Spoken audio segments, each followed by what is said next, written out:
कल हम लोग ने किया था यूकैरियोटिक सेल का इनिशियल पोर्शन और आज इसे फिनिश कर लेंगे, है ना। तो आज का टॉपिक है राइबोसोम। अच्छा, राइबोसोम के बारे में आप क्या जानते हैं? राइबोसोम जो है वो सबसे छोटी सेल की सेल ऑर्गेनेली है। सबसे छोटी है कि सबसे बड़ी, यानी स्मॉलेस्ट सेल ऑर्गेनेली अगर पूछा जाए तो हमारा उत्तर क्या होगा? राइबोसोम। और राइबोसोम को जॉर्ज पैलेट ने खोजा था। जॉर्ज पैलेट, इसीलिए इसको पैलेट ग्रेन्यूल भी कहते हैं। क्या कहते हैं? Pellet granule. क्या बोलते हैं? पैलेट का ग्रेन्यूल। तो देखो, ये ग्रेनुलर स्ट्रक्चर है कि नॉन ग्रेनुलर? ग्रेनुलर। किसने खोजा था? जॉर्ज पैलेट ने। कब खोजा? 1953 ने। इसीलिए इसका नाम पैलेट ग्रेन्यूल्स भी पड़ गया।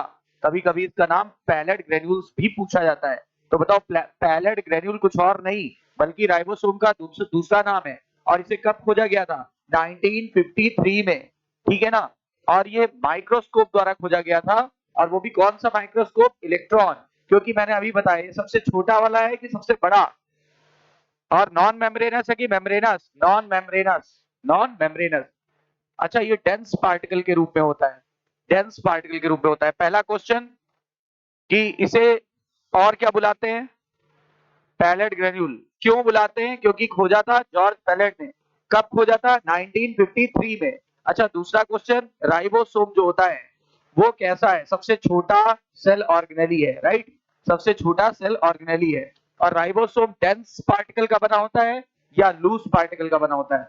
तो डेंस पार्टिकल का बना हुआ है, राइट। अच्छा, राइबोसोम नाम में क्या छुपा हुआ है? राइबो। राइबो वर्ड आया है ना। राइबो का मतलब होता है राइबो न्यूक्लिक एसिड। मतलब ऐसी बॉडी, सोमा मतलब बॉडी, ऐसी बॉडी जिसके अंदर आरएनए हो। जिसके अंदर आरएनए हो। अच्छा, और ज्यादातर बॉडीज किसकी बनी होती हैं? प्रोटीन की। तो आप खुद ही बताओ, इसमें दो केमिकल होंगे। एक राइबोन्यूक्लिक एसिड। राइबोन्यूक्लिक एसिड को क्या बुलाते हैं? और दूसरा सोमा मतलब बॉडी। और ज्यादातर बॉडीज किसकी बनी होती हैं? प्रोटीन की। आप देखो, प्रोटीन तो हमारी बॉडी का मेन मटेरियल है। Main organic chemical of the body is protein. हमारी बाल क्या है? प्रोटीन। हमारे नेल क्या है? प्रोटीन। हमारी त्वचा में क्या है? Collagen protein. बताओ, हर जगह प्रोटीन ही प्रोटीन तो है। तो इसका मतलब सोमा मतलब क्या? बॉडी। बॉडी किसकी बनी है? प्रोटीन की। और राइबो मतलब क्या? राइबो मतलब आरएनए। राइबो न्यूक्लिक एसिड को क्या बुलाते हैं? आरएनए। तो कितने केमिकल का बना है? दो। अच्छा, मैंने अभी कुछ देर पहले बताया था, क्या इसके चारों तरफ मेम्ब्रेन होती है? नहीं। यानी not surrounded by any membrane. मतलब ये नेकेड सेल ऑर्गेनेली है। नेकेड या कवर्ड? नेकेड या कवर्ड। और ये इसका काम होता है प्रोटीन का निर्माण करना। किसका निर्माण करना? प्रोटीन का निर्माण करना। देखो, कोई भी राइबोसोम हो, कोई भी राइबोसोम हो, चाहे प्रोकैरियोट का चाहे यूकैरियोट का, उसमें कितनी यूनिट होती है? दो। दो यूनिट होती है, एक बड़ी वाली और एक छोटी वाली। बड़ी वाली यूनिट और छोटी वाली यूनिट। अब जो बड़ी वाली यूनिट होती है उसको क्या बुलाएंगे और छोटी वाली को क्या बुलाएंगे? देखो, प्रोकैरियोटिक सेल में कौन सा वाला पाया जाता था? प्रोकैरियोटिक सेल में कौन सा वाला पाया जाता था? 70s। और 70s में बड़ी यूनिट का नाम था 50s और 30s।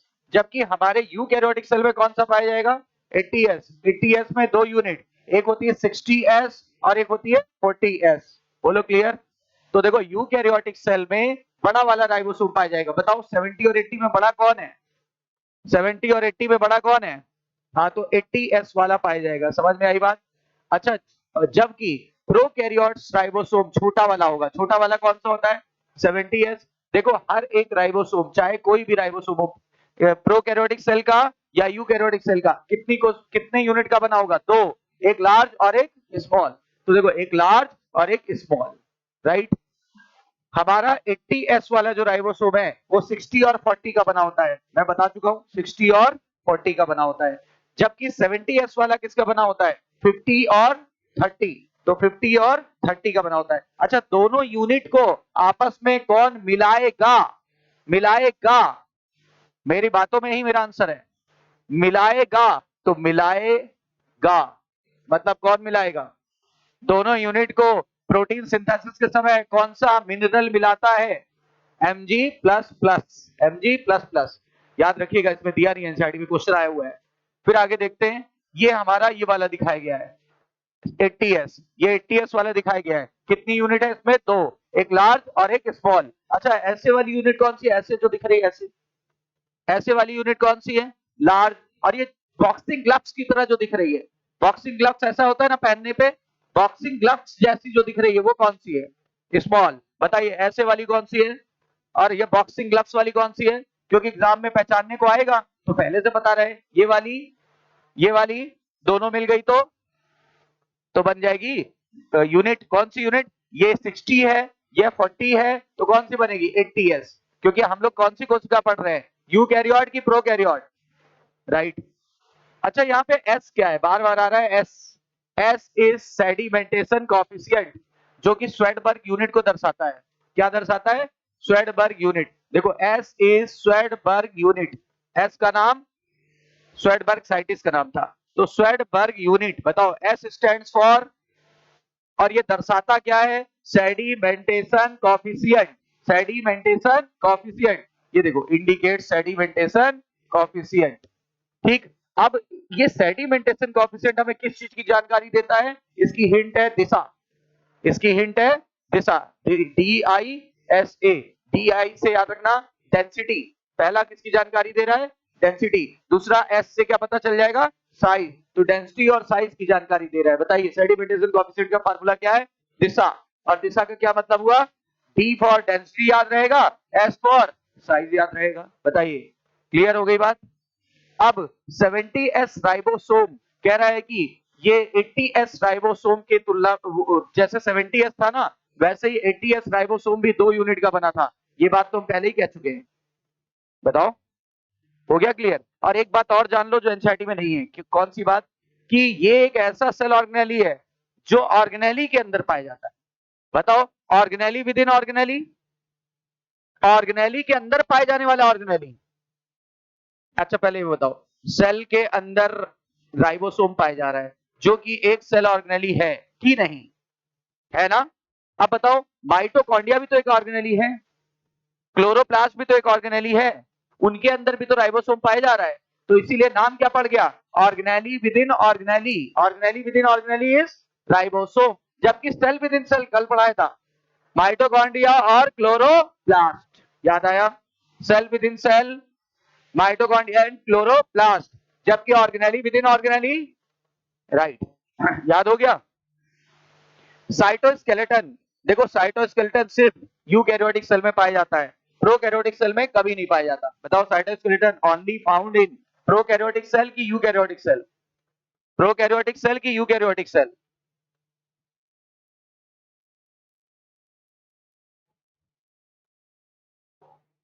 तो साइटोस्केलेटन पाया जाता है यूकैरियोटिक सेल में। और इसका काम क्या है? साइटो मतलब सेल, स्केलेटन मतलब क्या? सहारा देना। कंकाल है ना, कंकाल, तो सेल को सहारा दे रहा है। और केवल यूकैरियोटिक सेल में पाया जाता है, प्रोकैरियोटिक सेल में नहीं पाया जाता है। समझ में आई बात? और ये बना किसका होता है? अभी क्या बताया था? ज्यादातर चीजें हमारे शरीर की या सेल की किसकी बनी होती है? प्रोटीन की। किसकी बनी होती है? प्रोटीन। तो देखो क्या लिखा है, इसका जाल फैला हुआ है और फिलामेंट के रूप में होता है। मतलब सेल के अंदर धागे नुमा प्रोटीन का बना हुआ जाल फैला हुआ है। धागे नुमा प्रोटीन का बना हुआ जाल फैला हुआ है। इसी जाल का नाम है, ये जाल पहली बात तो 3 प्रकार के प्रोटीन का बना होगा। एक होता है माइक्रोट्यूब्यूल, एक होता है माइक्रोफिलामेंट्स, और एक होता है इंटरमीडिएट फिलामेंट। एक माइक्रोट्यूब्यूल, अच्छा क्या लग रहा है? ट्यूब्यूल से क्या लग रहा है? खोखला होगा ना अंदर से। जैसे ये बताओ, ये ट्यूब्यूल है कि नहीं है? और माइक्रोफिलामेंट ये खोखला नहीं होगा, ऐसे सॉलिड सॉलिड होगा। अच्छा, और ये इन दोनों के बीच का साइज का होगा, इसीलिए इसका नाम क्या पड़ा? Intermediate filament. बताइए साइटोस्केलेटन कितनी तरह के फिलामेंट्स का बना होता है? पहला माइक्रोट्यूब्यूल, दूसरा माइक्रोफिलामेंट, तीसरा इंटरमीडिएट फिलामेंट। ये वही माइक्रोट्यूब्यूल है जिससे हमारा सीलिया और हमारा सेंट्रियोल बनेगा। अभी हम बताएंगे यही 9+2 के अरेंजमेंट में व्यवस्थित होते हैं, या फिर सेंट्रियोल में कैसे व्यवस्थित होते हैं? 9+0। याद आया कि नहीं आया? अभी सीलिया और फ्लैजिला करेंगे ना तो उसमें आएगा, ध्यान दीजिएगा। उसमें हमें क्या याद करना है? माइक्रोट्यूब्यूल की माइक्रोफिलामेंट। सीलिया और फ्लैजिला में क्या पाया जाता है? माइक्रोट्यूब्यूल की माइक्रोफिलामेंट। और किस प्रोटीन का बना है? ट्यूबलिन। किस प्रोटीन का बना है? ट्यूब आया है ना, तो ट्यूबलिन। अच्छा कह रहा है कि ये साइटोस्केलेटन में बिखरे रहते हैं और इन्हीं को बोलते हैं साइटोस्केलेटन, सॉरी साइटोप्लाज्म में बिखरे रहते हैं, इन्हीं को साइटोस्केलेटन बोलते हैं। और साइटोस्केलेटन का मेन काम, जितने भी काम है सब एम से स्टार्ट हो गया। एनसीईआरटी की खूबी देखिए, सब एम से स्टार्ट होगा। एम से मैकेनिकल सपोर्ट, फिर एम से मोर्टेलिटी, फिर एम से मेंटेनेंस ऑफ सेम। देखो तीनों काम एम से स्टार्ट हो रहे हैं, थोड़ा स्मार्टली पढ़ो जल्दी याद हो जाएगा। एम फॉर, फिर एम फॉर, फिर एम फॉर राइट, तो तीनों चीजें याद हो जाएगी। क्लियर, आगे बढ़ते हैं। ये देखो ये माइक्रोट्यूब्यूल ही तो है, ये किसका स्ट्रक्चर है, सीलिया का। और देखो ये माइक्रोट्यूब्यूल है, देखो अंदर से खोखला है कि सॉलिड है, खोखला है कि सॉलिड है। अच्छा अब आप देख पा रहे हो, पहले एक्सप्लेन कर दें, सीलिया और फ्लैजिला पढ़ने जा रहे हैं, पढ़ने से पहले फिगर को एक्सप्लेन कर लेते हैं। राइट, देखिए क्या दिखाया जा रहा है। सबसे बाहर क्या होगा सीलिया और फ्लैजिला के, प्लाज्मा मेम्ब्रेन। सबसे बाहर क्या होगा, प्लाज्मा मेम्ब्रेन। तो सबसे बाहर होगा प्लाज्मा मेम्ब्रेन। अगर हम प्लाज्मा मेम्ब्रेन को हटा दें, अगर हम इसकी बात ना करें, तो अंदर का जितना मटेरियल बचा उसको बोलते हैं क्या, एक्सोनीम। क्या बोलते हैं, एक्सोनीम। तो पहला क्वेश्चन, इसके सेंट्रल कोर को क्या कहते हैं, इसके सेंट्रल कोर को क्या कहते हैं, एक्सोनीम। सेंट्रल कोर मतलब ये वाला हिस्सा, ये हिस्सा क्या कहलाता है, एक्सोनीम। क्या इसमें प्लाज्मा मेम्ब्रेन आएगा, नहीं, प्लाज्मा मेम्ब्रेन बाहर की कवरिंग है। और अंदर की तरफ जो सेंट्रल कोर बचा, सेंट्रल कोर का नाम क्या है, central core is known as axoneme. एक बात क्लियर। दूसरी बात, ये माइक्रोट्यूब्यूल्स का बना हुआ है, जिसमें ट्यूबलिन नाम की प्रोटीन होगी। बताइए यहाँ पे कितने माइक्रोट्यूब्यूल है, एक दो, दो है ना, दो है तो डबलेट बोलिए। फेरी फेरी में दो दो के सेट में है, डबलेट की सिंगलेट, डबलेट की सिंगलेट। देखो जैसे यहाँ पे देखो, फिर डबलेट, फिर देखो डबलेट। अगर आप गिन लोगे तो टोटल कितने डबलेट आएंगे, मैं गिन रहा हूं, एक दो तीन चार पांच छह सात आठ नौ। तो ये देखिए 9 तो हो गए डबलेट, ये लिखा है 9 हो गए डबलेट। कहां पे प्रेजेंट है, पेरीफेरी में, परिधि में, परिधि में प्रेजेंट है, किनारे पर प्रेजेंट है, ठीक है ना। जबकि सेंटर में आओ, सेंटर में दो हैं और वो भी अलग अलग हैं, दो है वो भी अलग अलग है, यानी सिंगलेट की डबलेट, सिंगलेट की डबलेट। हाँ तो ये सिंगलेट है, क्लियर, ये सिंगलेट है। और ये आपस में जुड़े रहते हैं, आपस में जुड़े रहते हैं सेंट्रल ब्रिज द्वारा, सेंट्रल ब्रिज द्वारा, और घिरे हुए हैं सेंट्रल सीथ द्वारा। ये जो रेड कलर की सीथ है इसका नाम, और आपस में जुड़े हुए इसका नाम। अच्छा इस व्यवस्था को क्या बुलाएंगे, बाहर 9 है वो भी किसके रूप में, डबलेट, और सेंटर में कितना है, 2, वो भी किसके रूप में, सिंगलेट। तो इस व्यवस्था को क्या बुलाएंगे, पक्का ना, इस व्यवस्था को बुलाएंगे 9+2 एरे, 9+2 एरे। एरे मतलब व्यवस्था, एरो मतलब व्यवस्था, ARRAY। एरे को अरेंजमेंट बोल सकते हैं, लेकिन अरेंजमेंट को थोड़ी शॉर्ट में और थोड़ी बायोलॉजिकल लैंग्वेज में एरे बोलते हैं। राइट, इतनी बात क्लियर हो गई। अब देखिए क्या बोला गया है, ये आपस में जुड़े हैं कि नहीं जुड़े हैं, डबलेट आपस में जुड़े हैं कि नहीं जुड़े हुए हैं। डबलेट आपस में जुड़े हैं तो क्या बताओगे, इंटर डबलेट ब्रिज, या केवल इंटर डबलेट बोलो, बताओ। सारे डबलेट आपस में ये ग्रीन कलर के स्ट्रक्चर से जुड़े हुए हैं, इनको क्या बुलाएंगे, इंटर डबलेट, इंटर डबलेट, ठीक है ना, ब्रिज। फिर आगे बताओ, ये यहां देखना, इधर जरा ध्यान दो, यहां पे देखो, एक दो में से, एक डबलेट में से एक माइक्रोट्यूब्यूल की बात कर रहे हैं, वो देखो सेंट्रल ब्रिज से भी जुड़ा हुआ है, जुड़ा है नहीं जुड़ा है, सेंट्रल सीट से भी जुड़ा हुआ है।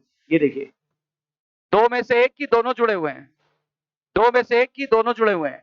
इनकी इन्हें क्या बुलाते हैं, रेडियल। रेडियल, रेडियल का मतलब होता है फ्रॉम सेंटर टू पेरीफेरी। कोई भी चीज अगर रेडियली अरेंज है तो मतलब उसका सीधा कनेक्शन कहां से है, सेंटर से पेरीफेरी की तरफ, सेंटर से पेरीफेरी की तरफ। तो आप बताओ इसे रेडियल वर्ड लगा दे कि नहीं लगा दे। और चूंकि ये डंडे जैसा है, अगर पतली तीली जैसा हो, जैसा साइकिल के पहिए में होती है, तो हम लोग साइकिल के पहिए को हिंदी में बोलते हैं तीली, और इंग्लिश में बोलते हैं स्पोक। क्या बुलाते हैं, वो भी तो सेंटर से पेरीफेरी की तरफ जुड़ा रहता है, उसको भी इंग्लिश में रेडियल स्पोक बुला सकते हैं। तो ये भी क्या है, रेडियल स्पोक, रेडियल स्पोक। और रेडियल स्पोक की संख्या गिनो, 1 2 3 4 5 6 7 8 9, जितने रेडियल स्पोक, जितने वो थे डबलेट, उतने ही तो रेडियल स्पोक होंगे। बताओ, ये पूरा आपका हो गया क्या, सीलिया या फ्लैजिला, दोनों का ये एनाटॉमी बिल्कुल सेम। अब एक बार पढ़ते हैं। अच्छा एक बात और जान लीजिए, अगर ये प्रोकैरियोटिक का होता तो इसमें क्या नहीं होता, सिंगलेट नहीं होता, तब हम क्या लिखते, 9+0। और एक और अंतर आता, यहाँ पे तो माइक्रोट्यूब्यूल था, इसलिए ट्यूबुलिन प्रोटीन। उनमें माइक्रो फिलामेंट होता है, तो फ्लैजिलिन प्रोटीन। ठीक है ना, फ्लैजिलिन प्रोटीन। वहां पे फ्लैजिलिन प्रोटीन का बना है, यहाँ ट्यूबुलिन प्रोटीन का बना है, राइट। अब देखिए सीलिया और फ्लैजिला। सबसे पहली बात एक बात जान लीजिए, सीलिया और फ्लैजिला अगर आ गया दोनों एक साथ वर्ड लिख करके, तो समझ लीजिएगा आप यूकैरियोटिक सेल को पढ़ रहे हो। और केवल फ्लैजिला की बात करें तो हो सकता है कि आप प्रोकैरियोटिक सेल पढ़ रहे हो। बताओ प्रोकैरियोटिक सेल में क्या नहीं पाया जाता? सीलिया। यूकैरियोटिक सेल में फ्लैजिला और सीलिया दोनों पाया जा सकता है। तो हम लोग कौन सी कोशिका पढ़ रहे हैं? यूकैरियोटिक सेल का रिवीजन चल रहा है। तो यूकैरियोटिक सेल में हम सीलिया भी पढ़ेंगे और फ्लैजिला भी पढ़ेंगे। प्रोकैरियोटिक सेल में हमने केवल एक वर्ड पढ़ा था, कौन सा वर्ड? राइट, कौन सा वर्ड पढ़ा था? कौन सा वर्ड पढ़ा था? इतनी बातें क्लियर? अब आगे चलते हैं। तो सीलिया और फ्लैजिला ये हेयर लाइक आउटग्रोथ है, और कहां से निकला है? सेल मेम्ब्रेन से। सेल मेम्ब्रेन यानी प्लाज्मा मेम्ब्रेन। सेल मेम्ब्रेन का दूसरा नाम प्लाज्मा मेम्ब्रेन। सेल मेम्ब्रेन का दूसरा नाम क्या है? Plasma membrane. कितनी बात क्लियर है? सीलिया छोटे होते हैं कि बड़े? सीलिया छोटे होते हैं। और ये पता है ये ओर की तरह काम करते हैं। ओर का मतलब होता है चप्पू, जिससे नाव को खेया जाता है। नाव को खेते हैं ना, जिस पैडल से पकड़ के उसको आगे बढ़ाते हैं उसी को बोलते हैं ओर या चप्पू। ठीक है ना, क्लियर? तो ये ओर की तरह काम करता है। अब बताओ अगर दोनों ओर है तो मेरे पास दो ओर है मान लीजिए, या कभी कभी देखोगे थोड़ी बड़ी नाव होती है तो चार ओर होते हैं, दो नाविक होते हैं उसमें। और कभी केरल वाली रेस देखी है? केरल वाली पूरी नाव पतली सी होती, बहुत लंबी सी, और उसपे 10 लोग बैठे हैं, और सबको 10-10 करके सेट में बिठा दिया। पता लगा 10-10 की 10 टीम है। अब उनको टाइम दे दिया कि इतने समय में पूरा करो टारगेट। जो इतने समय में पहले पहुंच जाता है वो विनर होता है। अब सब एक ही तरफ चलाएंगे ना, कि कोई इधर चलाएगा कोई उधर चलाएगा? एक ही तरफ चलाएंगे ना, तभी तो नाव आगे बढ़ेगी, तभी तो जीत होगी। तो हमेशा और एक एक दिशा में काम करता है, एक दिशा में काम करेगा। सही है ना? ऐसा नहीं कि इधर एंटी क्लॉकवाइज तो उधर क्लॉकवाइज, ऐसा नहीं चलेगा, राइट। तो बताइए कोऑर्डिनेटेड होता है कि अनकोऑर्डिनेटेड?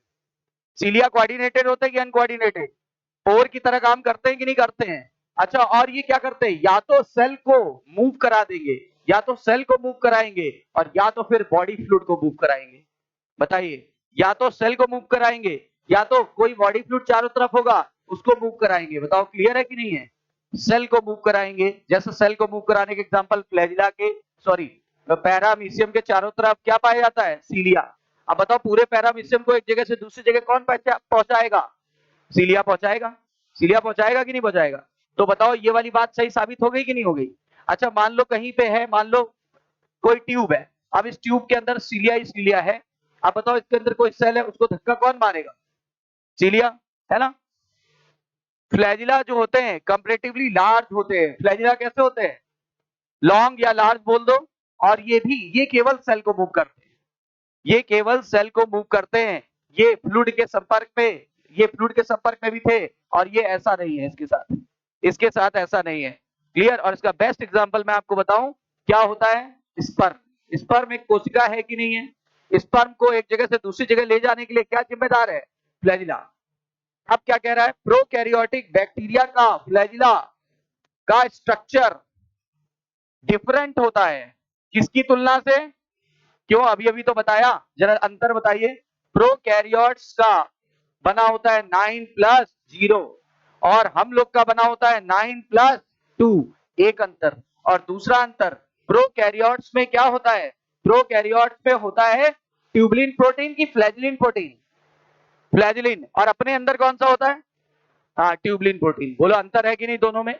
तो इसीलिए लिखा है प्रोकैरियोट का फ्लैजिला हमारे फ्लैजिला से सेम है कि डिफरेंट है ना? स्ट्रक्चरली भी डिफरेंट है, लेकिन फंक्शनली डिफरेंट, फंक्शनली नहीं है, स्ट्रक्चरली डिफरेंट है। फंक्शन तो एक ही है, क्या? मूवमेंट, है ना? सही है कि नहीं? तो यहां क्या होगा? 9+0 टाइप। हमारे अंदर क्या होगा? 9+2। यहां कौन सी प्रोटीन?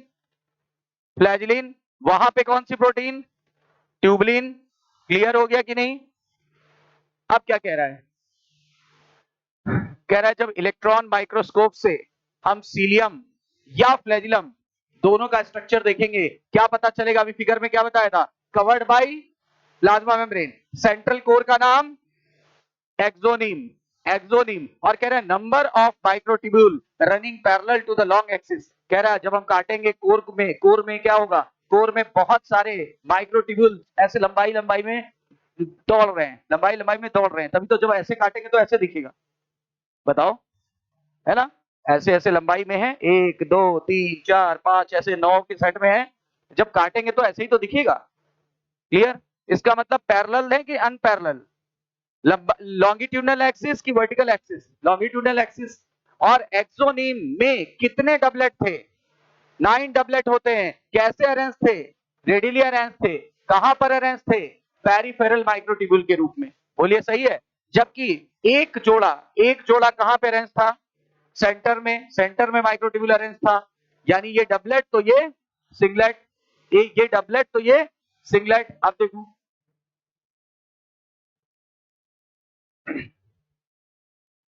कह रहा है जो एक्सोनिमल माइक्रोट्यूब्यूल है, इस तरह के व्यवस्था को हमने क्या बुलाया था? अभी 9+2 अरेंजमेंट को मैंने क्या बोला था? एरे बुलाया था।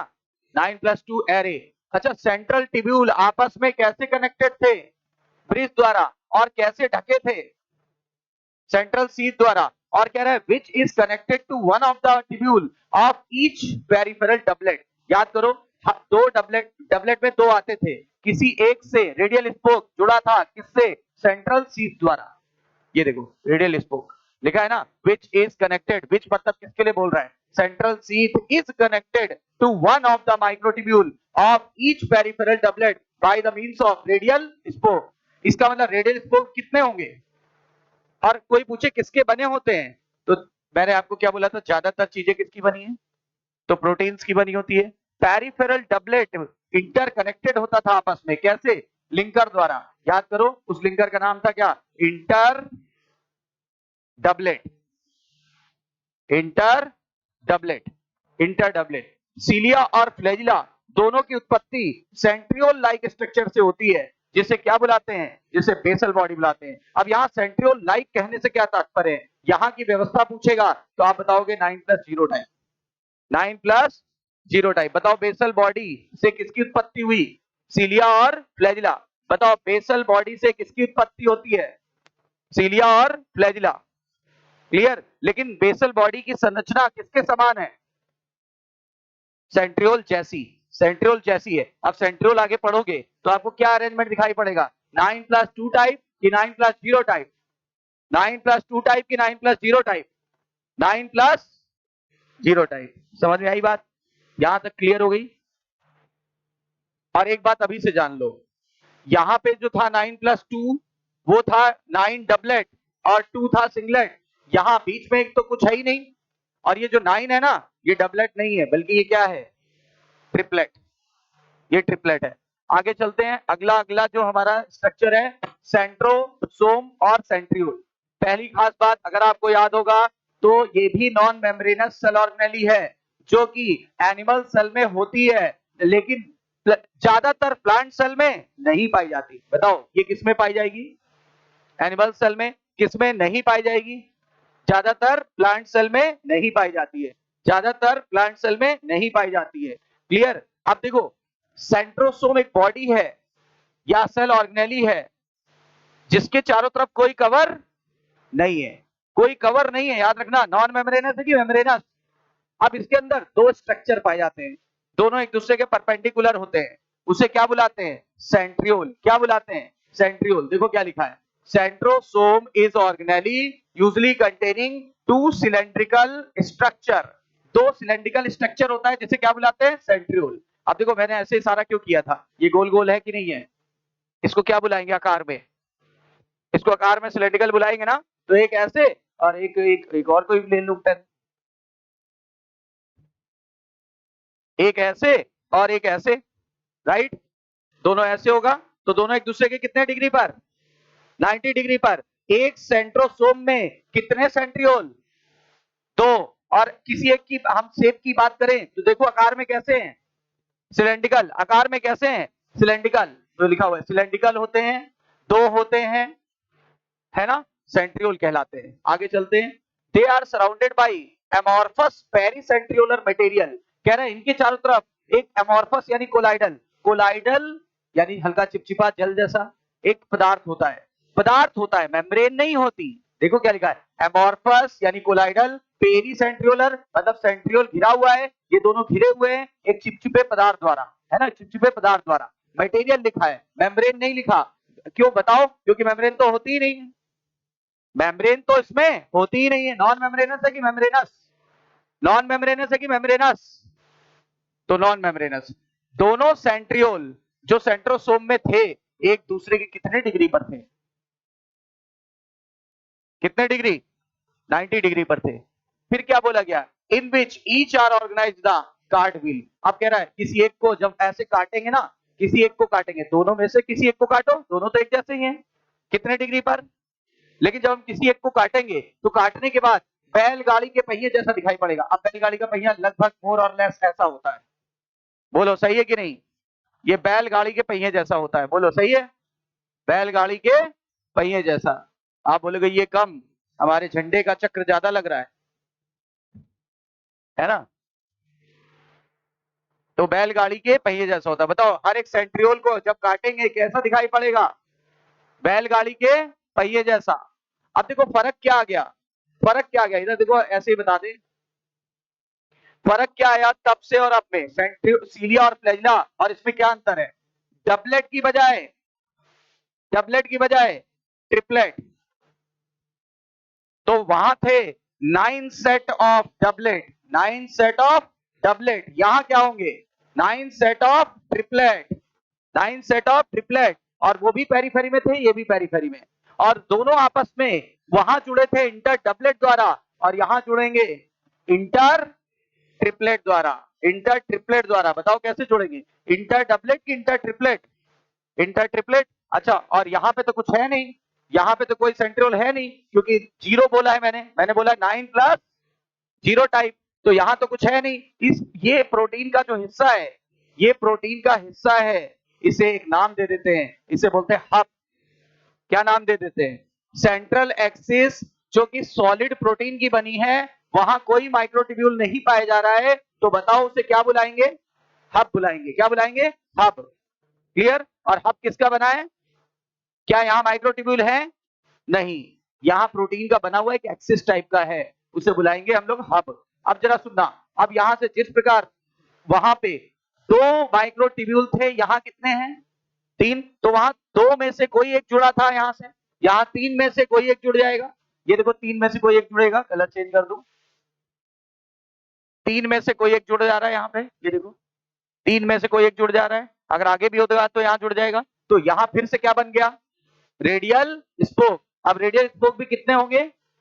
9 होंगे। किसके बने होंगे? प्रोटीन के बने होंगे। इसी व्यवस्था को क्या बुलाते हैं? 9 प्लस जीरो टाइप, क्योंकि हब में तो एक भी माइक्रोट्यूब्यूल नहीं है, तो हब में 0 और यहाँ पे 9। लेकिन फर्क क्या है? डबलेट है कि ट्रिपलेट है? और यही पूरा जब तैयार हो जाएगा तो आपको कैसा दिखाई पड़ेगा? बैलगाड़ी के पहिए जैसा, बैलगाड़ी के पहिए जैसा। समझ में आई बात? क्या लिखा हुआ है? 9 evenly space peripheral fibril of tubulin protein, tubulin protein मतलब microtubule, each of peripheral fibril is triplet. अब देखो मैंने क्या बताया, डबलेट की जगह क्या आ गया है? ट्रिपलेट। डबलेट की जगह क्या आ गया? Triplet. Adjacent triplet are also linked, बोल रहे हैं पास पड़ोस वाले ट्रिपलेट आपस में जुड़े हुए हैं। बताओ जुड़ा है कि नहीं जुड़ा है? इसको हम लिंकर बोल दें या तो इंटर ट्रिपलेट बोल दो। वहां बोला था लिंकर या इंटर डबलेट, वहां क्या बोला था? बोलो बोलो बोलो। और यहां क्या बोलेंगे? इंटर ट्रिपलेट, लिंकर का दूसरा नाम। और वहां पे लिंकर को क्या बुला रहे थे? Inter doublet, inter doublet, right. अब क्या कह रहा है? कह रहा है सेंट्रल पार्ट में, सेंट्रल पार्ट में एक प्रोटीन का बना है, सेंट्रल पार्ट प्रोटीन का बना हुआ है, और हमने उसे क्या नाम दे दिया? हब। और कह रहा है ये हब कनेक्टेड है किससे? ट्यूब्यूल से। कौन से ट्यूब्यूल से? पेरिफेरल ट्यूब्यूल से, जो कि किस रूप में है? ट्रिपलेट। और कैसे जुड़ा होगा आपस में? रेडियल स्पोक की संख्या कितनी होती है? 9। किस केमिकल का बना हुआ है? प्रोटीन। सेंट्रियोल क्या बनाता है? Basal body. इसीलिए तो बेसल बॉडी किसके जैसा था? और उसका अरेंजमेंट अभी कुछ देर पहले ही बताया कैसा होता है, 9 प्लस 0 टाइप। लेकिन यहाँ 9 डबलेट है कि ट्रिपलेट है, 9 डबलेट है कि ट्रिपलेट है, राइट। और देखिए सेंट्रियोल ने क्या बनाया, बेसल बॉडी, और बेसल बॉडी क्या बनाएगी, सीलिया और फ्लैजिला। बताओ सेंट्रियोल ने क्या बनाया, सेंट्रियोल ने क्या बनाया, बेसल बॉडी, और बेसल बॉडी क्या बनाएगी, सीलिया और फ्लैजिला। बताओ बेसल बॉडी क्या बनाएगी, सीलिया और फ्लैजिला। और एक और काम है सेंट्रियोल का, सेंट्रियोल एनिमल सेल में होता है कि प्लांट सेल में, एनिमल सेल में होता है। तो एनिमल सेल में स्पिंडल फाइबर बनाएगी, कब, at the time of cell division, जब कोशिका विभाजन होता है। तो बताइए स्पिंडल फाइबर कौन बनाता है, स्पिंडल फाइबर कौन बनाता है ना, क्लियर है, सेंट्रियोल। एनिमल में कि प्लांट में, एनिमल में, देखो लिखा है सेल डिवीजन के समय एनिमल में क्या बनाता है, स्पिंडल एपरेटस या स्पिंडल फाइबर बोल दो।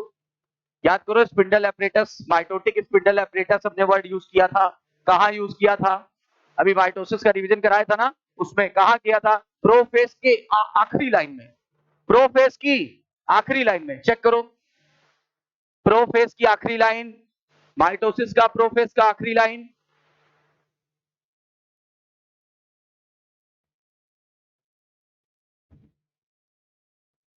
है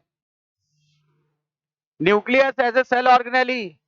न्यूक्लियस को पहली बार सेल ऑर्गेनेली माना गया, न्यूक्लियस को पहली बार सेल ऑर्गेनेली माना, किस व्यक्ति ने माना, बताया था आपको, रॉबर्ट ब्राउन। याद करो रॉबर्ट हुक कहां सुना था, इन्होंने पहली बार कोशिका की खोज की थी, जो कि डेड सेल निकली, वो कोशिका थी ही नहीं, डेड सेल थी, और वो भी कहां खोजा था, कॉर्क पे। कहां पे खोजा था, कॉर्क में। अच्छा, और इसको ऐसा कब किया गया था, 1831 में। बताओ nucleus as a cell organelle was considered by Robert Brown in 1831। यहां से क्वेश्चन आ सकता है।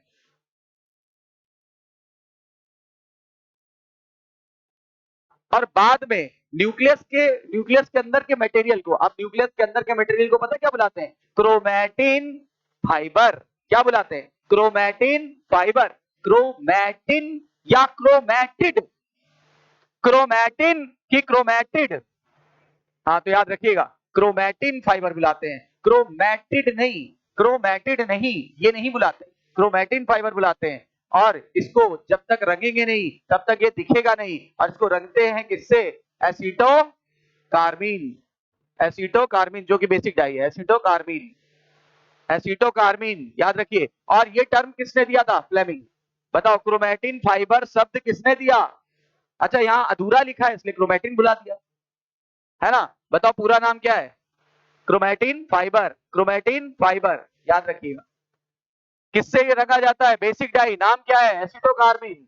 और यही फ्यूचर का क्या है, यही फ्यूचर का क्या है, chromatin is nothing, it is futural chromosome, future का क्रोमोसोम है। लेकिन कब दिखाई पड़ेगा, जब सेल काम करेगी, कौन सा काम करेगी, डिवीजन। जब कोई सेल अपना विभाजन करती है तो उसका क्रोमैटिन बदल जाता है, किसमें, क्रोमोसोम में।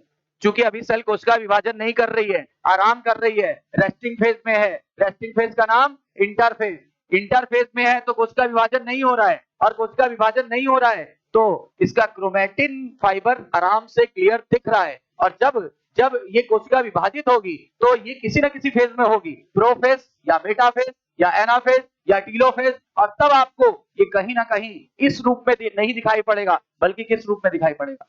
यानी अगर आपको क्रोमोसोम देखना है तो आप कौन सी कोशिका चुनेंगे, डिवाइडिंग की नॉन डिवाइडिंग, और सबसे बेस्ट फेज कौन सा चुनेंगे, मेटाफेज। बताइए morphology of chromosome is best seen in metaphase, और जबकि शेप की बात करें, shape of the chromosome is best seen in anaphase. आया हुआ क्वेश्चन है, बताओ morphology of the chromosome is best seen in, जबकि shape of the chromosome is best seen in anaphase. याद रखिएगा, भूलिएगा नहीं, अभी आगे आने वाला है।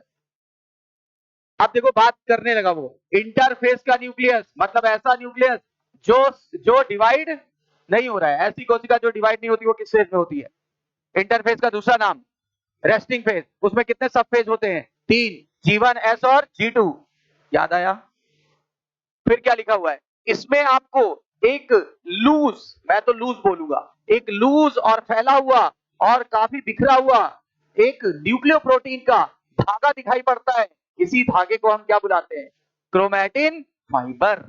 बताओ लूज है कि टाइट है? लूज है कि टाइट है? बिखरा हुआ है कि सिमटा हुआ है? बिखरा हुआ है कि सिमटा हुआ है? बिखरा हुआ है। और किसका बना है? न्यूक्लियोप्रोटीन। देखो प्रोटीन तो होगी होगी, प्रोटीन तो जन्मसिद्ध अधिकार है। और न्यूक्लियो वर्ड इसलिए बोला गया मेरे भाई, न्यूक्लियो मतलब न्यूक्लिक एसिड, न्यूक्लिक एसिड का बना होता है। बताओ हमारा क्रोमोसोम किसका बना है? 4 केमिकल का बना होता है, सुन लो। एक डीएनए और आरएनए और प्रोटीन, और प्रोटीन में भी 2 प्रोटीन, एक हिस्टोन और एक नॉन हिस्टोन, तो 4 केमिकल हो गए। बताओ क्लियर है? तो याद रखना, इसीलिए वर्ड आया nucleoprotein. Nucleoprotein nucleic acid plus protein का बना होता है, न्यूक्लिक एसिड प्लस प्रोटीन का बना होता है। अच्छा, राइबोसोम को बोला था राइबोप्रोटीन और इसको बोला है न्यूक्लियोप्रोटीन। फर्क है कि नहीं है? राइबोसोम को क्या बोल सकते हैं और इसे क्या बुलाएंगे? Nucleoprotein, right.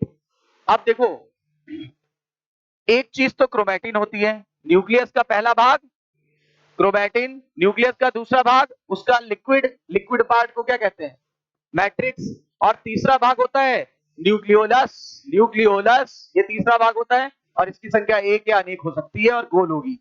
बताओ कौन सी एक या अनेक हो सकती है? न्यूक्लियस के अंदर पाया जाता है न्यूक्लियोलस और उसकी संख्या एक से अनेक हो सकती है। जनरली 1 होती है लेकिन एक से ज्यादा भी हो सकती है। अच्छा, जब आप इलेक्ट्रॉन माइक्रोस्कोप से देखोगे तो आपको चौथी चीज भी दिखाई पड़ेगी और चौथी चीज का नाम है न्यूक्लियर एनवलप। याद करो, जब कोशिका यूकैरियोटिक होती है तो ये होता है, और अगर कोशिका प्रोकैरियोटिक होती है तो ये नहीं होता है। इसीलिए हमने 2 शब्द इस्तेमाल किए थे, नॉट वेल ऑर्गेनाइज्ड न्यूक्लियस और वेल ऑर्गेनाइज्ड न्यूक्लियस। किसमें नॉट वेल ऑर्गेनाइज्ड था? Prokaryotic cell. Not well organised में क्या होता है? जिसमें न्यूक्लियर मेम्ब्रेन ना हो। और वेल ऑर्गेनाइज्ड में क्या होता है? जिसमें न्यूक्लियर मेम्ब्रेन हो। कौन सी कोशिका को वेल ऑर्गेनाइज्ड मानते हैं? हमारी। अब हमारी कौन सी है? Eukaryotic cell, right. तो कुल कितने भाग होते हैं? 4। अब जरा इस पे नजर दौड़ाएं तो हमको पता चलेगा। ये इलेक्ट्रॉन माइक्रोस्कोप से निकाला गया है, एक फोटो है। कितने मेम्ब्रेन है? कितने मेम्ब्रेन है? 2 मेम्ब्रेन है, डबल मेम्ब्रेनस है। याद करो कल का formula, MNC. 3 cell organelle double membranous होते हैं, पहला माइटोकॉन्ड्रिया, दूसरा न्यूक्लियस और तीसरा क्लोरोप्लास्ट। पहला, दूसरा, तीसरा। और पता है तीनों ही में, तीनों के अंदर डीएनए होता है, तीनों के अंदर आरएनए भी होता है, तीनों के अंदर प्रोटीन भी होती है। बोलो सही है कि नहीं? बता, क्लियर हो गया? आगे चलो। तो देखो न्यूक्लियर मेम्ब्रेन या न्यूक्लियर एनवलप कितने लेयर का बना होता है? 2 लेयर, है ना। ये आउटर लेयर, ये इनर लेयर। अच्छा, कहीं कहीं पे आउटर लेयर और इनर लेयर, ये देखो इधर भी है ऐसी, कहीं कहीं पे आउटर लेयर और इनर लेयर मिल जाती है। जहां पे आउटर लेयर और इनर लेयर मिल जाती है तो उसे बोलते हैं अनइंटरप्टेड। क्या बोलते हैं? Sorry, interrupted. इंटरप्ट का मतलब होता है बाधा डालना। बताओ न्यूक्लियर मेम्ब्रेन इंटरप्टेड होती है क्या अनइंटरप्टेड? इंटरप्टेड होती है ना। इंटरप्ट मतलब रुकावट या बाधा। बताओ जहां रुकावट आ रही है वहां क्या पाया जाएगा? वहां एक छेद होगा, छेद बन जाएगा। उस छेद को बोलते हैं न्यूक्लियोपोर। न्यूक्लियोपोर। और न्यूक्लियोपोर कहां बनता है? जहां आउटर मेम्ब्रेन और इनर मेम्ब्रेन आपस में, इधर देखो ध्यान से देखना, ये आउटर मेम्ब्रेन, ये इनर मेम्ब्रेन, दोनों आपस में फ्यूज कर गई तो क्या बन गया? न्यूक्लियोपोर। न्यूक्लियोपोर बन गया। अब समझ में आई बात? अच्छा, इसका इससे एक फायदा होता है। देखो डीएनए से आरएनए कहां बनेगा? डीएनए से आरएनए कहां बनेगा? न्यूक्लियस के अंदर कि न्यूक्लियस के बाहर? अच्छा, लेकिन इस आरएनए को क्या आदेश लेके जाना है कि भैया प्रोटीन बनाओ? आरएनए को क्या आदेश दिया गया कि जाओ फॉर प्रोटीन बनाओ? बताओ। डीएनए ने आदेश दिया था, किसको आदेश दिया था? आरएनए को, कि ये लो तुम मैसेज लो, मैसेंजर आरएनए, मैसेज लो और जाओ बाहर और जाओ काम करके काम करो। तो ये यहां से यहां निकल जाएगा, कहां पहुंच गया, साइटोप्लाज्म में। तो इसको इसको रास्ता मिल गया। और जरा बताओ, प्रोटीन बन गया, मान लो प्रोटीन यहां वहां बन गया, प्रोटीन राइबोसोम पे बन गया। अब प्रोटीन की आवश्यकता तो हर जगह है, तो प्रोटीन, कुछ प्रोटीन अंदर आ गया, प्रोटीन बनने के बाद कहां आ गया, अंदर आ गया। तो बताओ ये किसको रास्ता दे रहा है, आरएनए को कि प्रोटीन को कि दोनों को? बाई डायरेक्शनल रास्ता दे रहा है कि यूनिडायरेक्शनल? बाई डायरेक्शनल दे रहा है कि यूनिडायरेक्शनल? और ये दोनों मेम्ब्रेन के बीच में गैप है, इस गैप को बोलते हैं PNS. PNS, PNS, what is PNS? Perinuclear space, perinuclear space. और ये होता है 10 से 50 नैनोमीटर। आपकी पूरी एनसीईआरटी में नैनोमीटर शब्द सिर्फ दो ही जगह पे दिया हुआ है, एक दिया है आपके राइबोसोम में और दूसरा दिया है पीएनएस के लिए। बाकी जगह micrometre micrometre micrometre micrometre micrometre. बोलो सही है? क्लियर? अब जरा थ्योरी को भी कवर करते हुए चलें, हालांकि थ्योरी में कवर कर लिया हूं। क्या लिखा है? न्यूक्लियर एनवलप कितनी लेयर का बना होता है? कितनी लेयर का बना होता है? दोनों पैरेलल थी कि ऐसे अनपैरेलल? पैरेलल होती हैं। और बीच में एक स्पेस था कि नहीं था? स्पेस का नाम पीएनएस, पीएनएस का पूरा नाम पीएनएस। अब पढ़ो, अब बताओ। Perinuclear space. और अभी अभी बताया उसका साइज क्या होता है, उसका साइज होता है 10 से 50 नैनोमीटर, ये देखो लिखा था।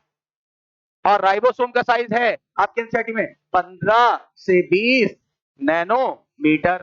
प्रोकैरियोटिक सेल में लिखा हुआ है, चेक कर लो भाई। प्रोकैरियोटिक सेल में साइज लिखा हुआ है, देखो देखो चेक करो, प्रोकैरियोटिक सेल के राइबोसोम को चेक करो। प्रोकैरियोटिक सेल के राइबोसोम को चेक करिए, कितना लिखा हुआ है? 15 से 20 नैनोमीटर। जबकि पेरी न्यूक्लियर स्पेस कितना लिखा हुआ है? 10 से 50 नैनोमीटर। बाकी कोई भी डाटा आप इस चैप्टर में देखोगे तो आपको किसमें मिलेगा? Micrometre micrometre micrometre micrometre micrometre, right?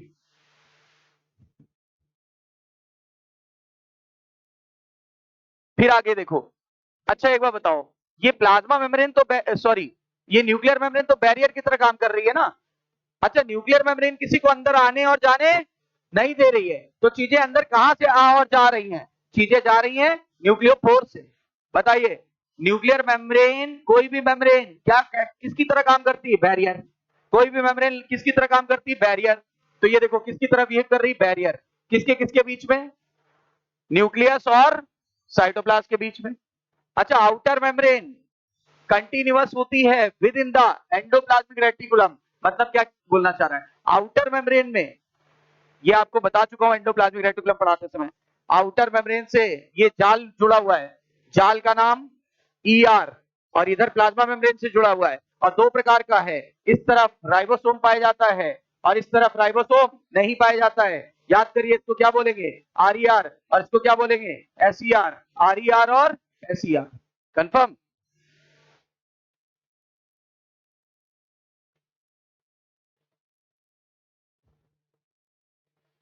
तो देखो, आउटर मेम्ब्रेन पे राइबोसोम होगा कि इनर मेम्ब्रेन पे?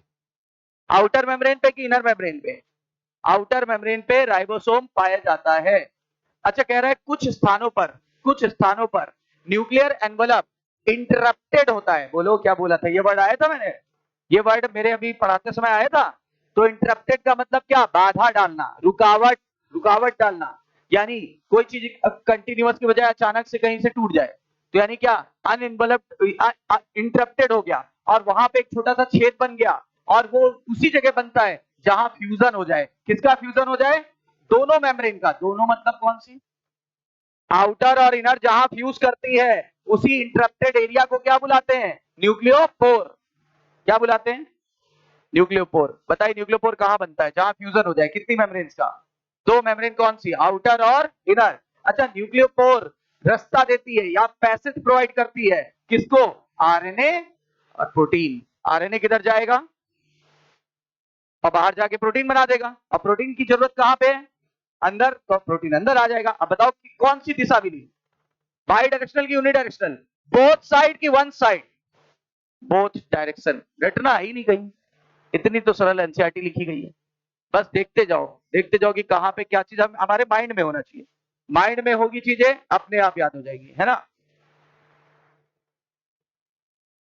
अब आगे, और ये भी पूछा है किसके किसके बीच में, दो तरफ किसके, न्यूक्लियस और, बताओ न्यूक्लियस से बाहर कौन आएगा और यहां से अंदर कौन जाएगा, प्रोटीन, किस प्लेस से, न्यूक्लियोपोर से। न्यूक्लियोपोर इज इंटरप्टेड कि अनइंटरप्टेड, इंटरप्टेड एरिया पे होता है ना, और वहां पे क्या होता है, दोनों मेम्ब्रेन आपस में फ्यूज कर जाती है। बोलो क्लियर।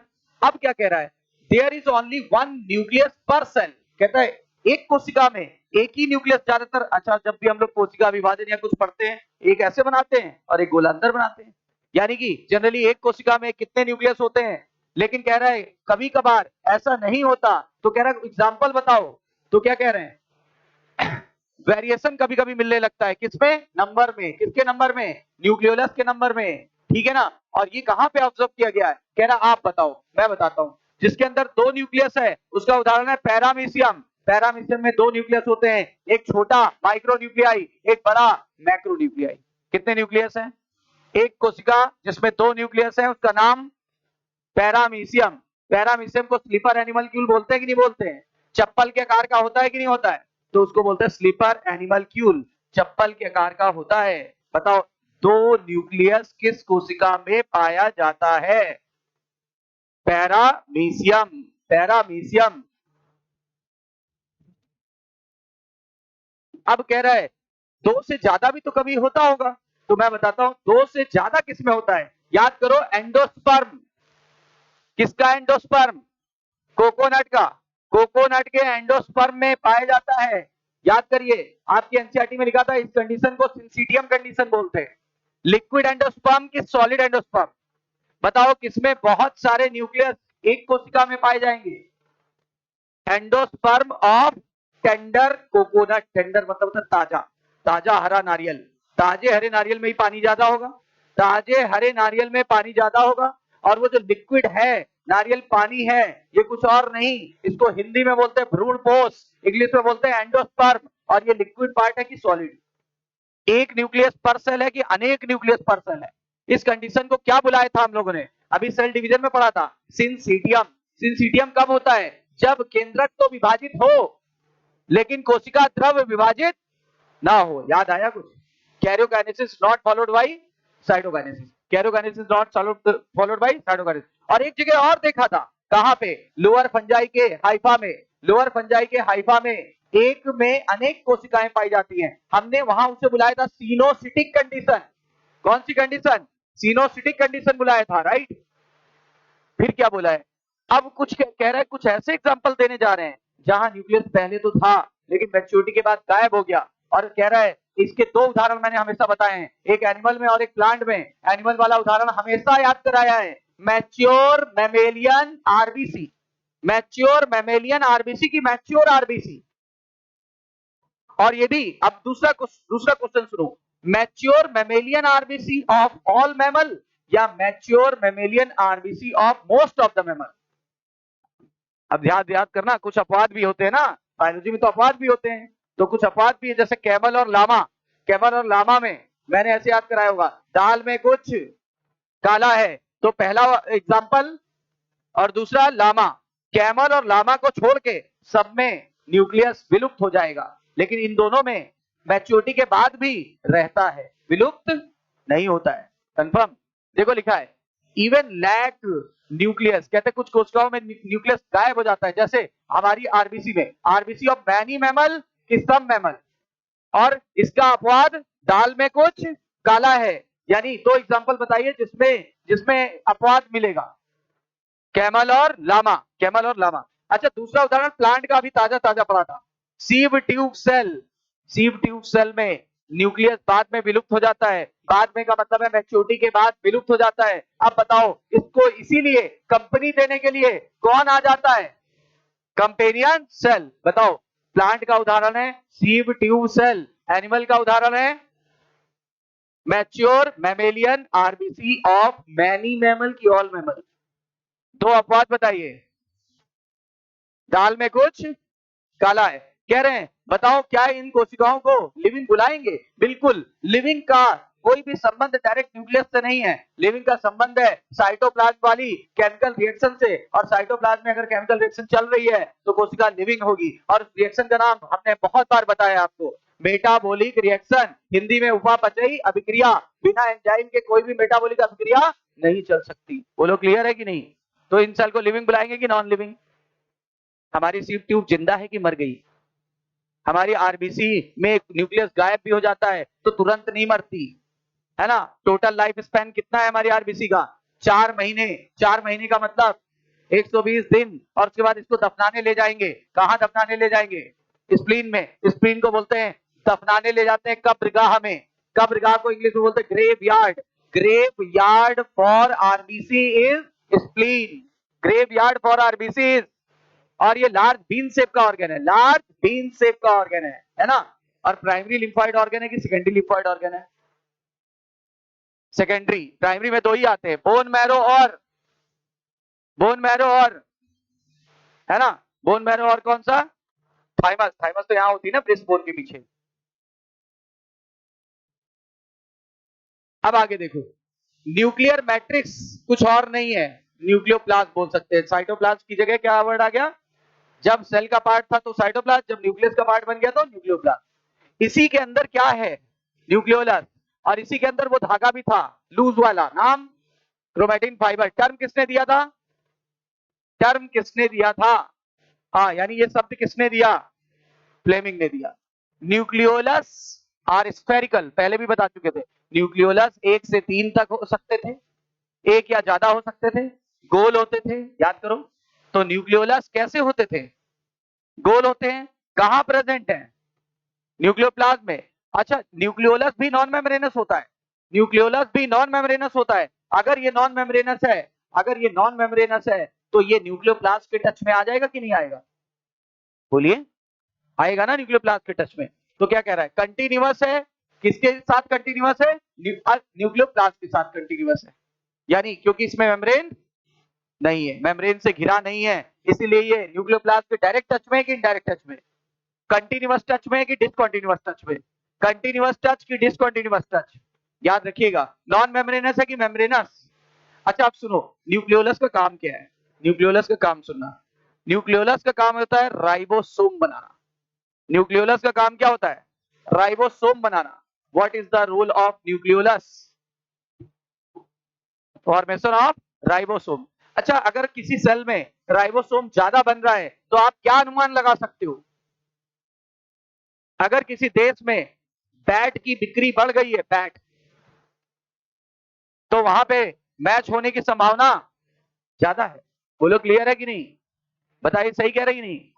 अच्छा, जैसे चुनाव के समय क्या होता है, बहुत सारे पोस्टर्स, बिल और ये सब होते हैं। कभी इनका चिन्ह है ना, कभी बीजेपी का चिन्ह, कभी किसी और का चिन्ह। तो ऐसे क्या अलग अलग लोगों के अपने अपने चिन्ह है ना। तो क्या होता है, इस समय कैंपेनिंग होती है ना, कैंपेनिंग। तो बीच में कैंपेनिंग, जैसे चुनाव के भाषण, चुनाव के वो, तो देखो वो कैप लगाते हैं, सबका अपना कलर है अलग अलग, है ना। सबका अपना अपना कलर है, कांग्रेस का अलग है, बीजेपी का अलग है, वैसे इसका अलग है। तो बताओ, अभी इस समय चुनाव आपको पता है ना, अभी अप्रैल में चुनाव है, अप्रैल में इलेक्शन है कि नहीं है? तो आप बताओ, कंपेनिंग बढ़ गई थी कि घट गई थी? बढ़ गई कि घट गई? बढ़ गई ना। उसी प्रकार बताओ, यदि किसी कोशिका में राइबोसोम ज्यादा बन रहा है तो आप क्या अनुमान लगाओगे कि वहां क्या ज्यादा बनना है? प्रोटीन। तो देखो क्या लिखा है, नॉन मेम्ब्रेनस था, it is the site for active ribosomal RNA synthesis.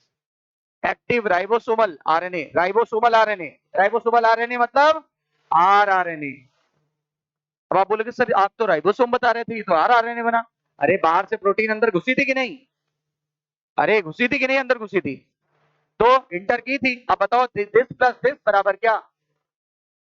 क्या बन गया? राइबोसोम 2 ही केमिकल का तो बना होता है। अब देखो, अंदर आरआरएनए भी बन गया, प्रोटीन भी बन गया। अच्छा, अब सवाल ये उठता है, सर एमआरएनए और टीआरएनए कहां बनेगा? एमआरएनए और टीआरएनए कहां बनेगा? वो न्यूक्लियोलस के बाहर यानी न्यूक्लियस में बनेगा। कहां बनेगा? न्यूक्लियोलस के बाहर यानी न्यूक्लियस में बनेगा। बाकी सारे यहां बनते हैं। अच्छा, कह रहे हैं अगर कोई न्यूक्लियोलस बहुत बड़ा है और संख्या में ज्यादा है तो बताओ, सेल एक्टिवली प्रोटीन बना रही होगी कि पैसिवली? कह रहा है कि अगर किसी कोशिका में न्यूक्लियोलस की संख्या ज्यादा है तो आप क्या समझ जाओगे, उस कोशिका में क्या ज्यादा बन रहा है? प्रोटीन ज्यादा बन रहा है, प्रोटीन ज्यादा बन रहा है। बताओ राइबोसोम का निर्माण कहाँ होता है? न्यूक्लियोलस में। आरआरएनए का निर्माण कहाँ होता है? न्यूक्लियोलस में। एमआरएनए टीआरएनए का निर्माण कहाँ होता है? न्यूक्लियस में। न्यूक्लियस में, न्यूक्लियस में। जबकि आरआरएनए, फिर से सुन लो, एमआरएनए और टीआरएनए का निर्माण कहाँ होता है? आरआरएनए का निर्माण कहाँ होता है? राइट, क्लियर, समझ में आ गई बात। राइबोसोम का भी निर्माण कहाँ होता है? न्यूक्लियोलस में। जो आरआरएनए बनाएगा वही तो बनाएगा।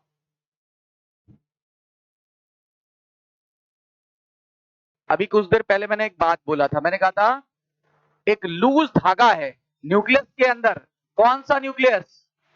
ऐसी कोशिका जो विभाजित नहीं हो रही है उसे किस फेज में मानेंगे? ऐसी कोशिका जो विभाजित नहीं हो रही है उसे किस अवस्था में मानेंगे? रेस्टिंग फेज में या इंटरफेज में? उसमें लूज धागा था कि टाइट? स्पष्ट की स्पष्ट। और किसका बना था? न्यूक्लियोप्रोटीन के फाइबर का बना था। नाम क्या था? क्रोमैटिन। और लेकिन कह रहा है जब डिफरेंट स्टेजेस मिलेंगी आपको, प्रोफेज, मेटाफेज, एनाफेज और टीलोफेज, तब आपको सेल में ये नहीं दिखाई पड़ेगा, बल्कि क्या दिखाई पड़ेगा?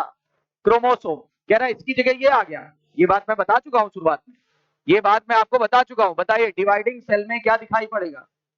और किस फेज में मार्फोलॉजी हम बेस्ट स्टडी कर सकते हैं? किस फेज में शेप को बेस्ट स्टडी कर सकते हैं? एनाफेज। मेटाफेज के बाद तो अगर मार्फोलॉजी की बात करें तो, मार्फोलॉजी की बात करें तो, और अगर शेप की बात करें तो, बस याद रखिएगा यही सारे क्वेश्चन आते हैं। फिर कह रहा है क्रोमैटिन के अंदर, अभी बताया था कितने केमिकल होते हैं क्रोमोसोम या क्रोमैटिन में, कितने केमिकल होते हैं? दो होंगे। अरे दो होंगे, एक पहले, चार तो होंगे, पर रुक जाओ कैसे? न्यूक्लियो प्रोटीन मतलब न्यूक्लिक एसिड प्लस, अब न्यूक्लिक एसिड कितने प्रकार का होता है? दो। डीएनए प्लस, और प्रोटीन कितने प्रकार का होता है? दो। हिस्टोन और, तो टोटल कितने केमिकल हो गए? चार। अब पूरा याद रहेगा? बताइए क्रोमैटिन या क्रोमोसोम का केमिकल नेम क्या है? न्यूक्लियोप्रोटीन। अब न्यूक्लियस से क्या याद आ जाएगा? Nucleic acid. न्यूक्लिक एसिड कितने प्रकार का होता है? दो। डीएनए और आरएनए। और प्रोटीन कितने प्रकार की इन्वॉल्व हो रही है? दो, एक हिस्टोन और एक विदाउट हिस्टोन, यानी नॉन हिस्टोन। देखो पहला डीएनए, दूसरा कह रहा है कुछ बेसिक प्रोटीन, बेसिक प्रोटीन को ही क्या बुलाते हैं? स्टोन। कुछ नॉन स्टोन प्रोटीन, और कह रहा है थोड़ा सा आरएनए भी होता है। यानी चार केमिकल हो गए कि नहीं हो गए? चार केमिकल हो गए कि नहीं हुए? हमारी एक कोशिका में, आप खुद बताओ, हमारी एक कोशिका में कुल कितने गुणसूत्र हैं? 46। 23 मम्मी से, पाई ओवा, 23 पापा से, 22 स्पर्म। बोलो यही तो है हमारा, यही तो इस तरह से उत्पत्ति हुआ है। हमारे पास कुल 46 क्रोमोसोम है। अगर उन 46 क्रोमोसोम के डीएनए को हम लपेट दें और एक लंबा सा धागा तैयार करें, तो कैसे निकल पाएगा कि उसकी लंबाई कितनी है? तो वो ऐसे निकल पाएगी। हमारे डीएनए के बीच में जो ये पाए जाते हैं बेस पेयर्स, इनके किन्हीं दो के बीच की दूरी हमें पता है, इनकी है 0.34 नैनोमीटर। इसको अगर हम बदल दें तो ये आ जाएगा, और रुक जाइए एक मिनट, एक मिनट। और ये इनकी संख्या, इन न्यूक्लियोटाइड्स की संख्या अगर हमें पता हो, न्यूक्लियोटाइड के बेस की संख्या पता हो, तो हम निकाल लेंगे क्या? तो हम निकाल सकते हैं अपनी टोटल लेंथ। अब इनकी संख्या हमारे अंदर होती है कितनी? 6.6 इंटू 10 की पावर 9 बेस पेयर होते हैं। बोलो सही है? हमारे अंदर न्यूक्लियोटाइड होंगे कि बेस पेयर? क्योंकि डबल स्टैंडर्ड है कि सिंगल स्टैंडर्ड? और अगर सिंगल स्टैंडर्ड होता तो क्या लिखा होता? तो लिखा होता न्यूक्लियोटाइड।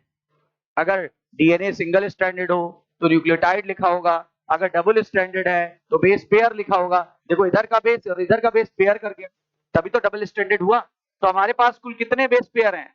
6.6 इंटू 10 की पावर 9। इसको इससे गुणा करो, गुणा कर दिया, 0.34 इंटू 10 की पावर -9 मीटर।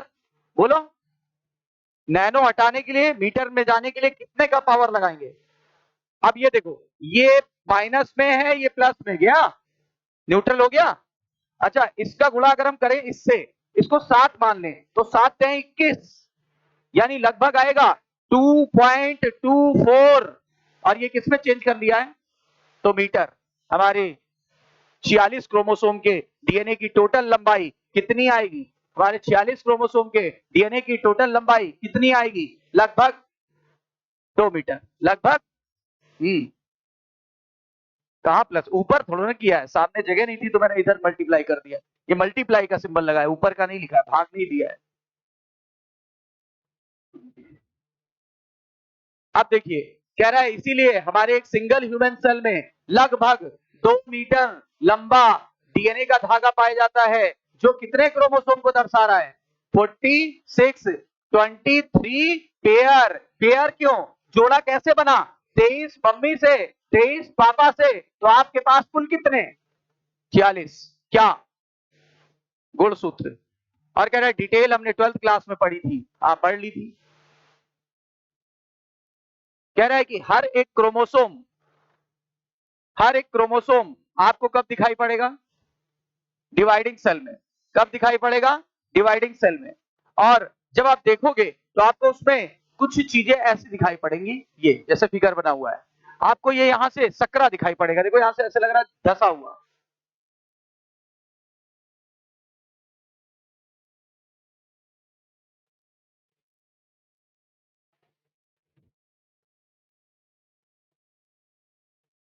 ये आपको यहां से धसा हुआ हल्का सा दिखाई पड़ रहा है, ये देखो ऐसे लग रहा है यहां से सकरा है। अगर सकरा है तो हिंदी में बोलते हैं संकीर्ण। संकीर्ण, कोई चीज सक्रिय हो तो संकीर्णन वर्ड बोलते हैं, बोलते नहीं बोलते। और चूंकि ये पहला सकरा भाग दिख रहा है तो हिंदी में बोले प्राथमिक संकीर्णन, और इंग्लिश में बोलो प्राइमरी कॉन्स्ट्रिक्शन। बताओ what is this, primary constriction. और चूंकि बीचों बीच है तो उसका नाम पड़ेगा सेंट्रोमियर, प्राइमरी कॉन्स्ट्रिक्शन का दूसरा नाम।